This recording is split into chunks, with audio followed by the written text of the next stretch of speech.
warra Oromiyaa mataa namaa keessa ijaare. Amma Oromiyaa amma isi argitanii boundarii qabdutanii Oromiyaa caffee uumama jennee asi arginu kan argite. Kaayyoon guddaan Nubiyaa poodkaastii irra hojjetu keessaa tokko seenaa darbe preserve goonee tursiifnee garooma, ollooma, biyyooma, namooma.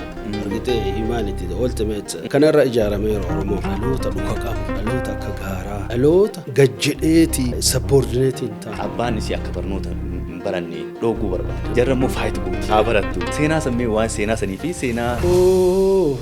Iyya fardaa lafoo jedhu. Iyya fardaa lafoo. Awwaaroomaaf sili hilee hiboor sitti himne hingaa'u hinfinne gaafu kanumaaf nu deebitaa siin jedhan.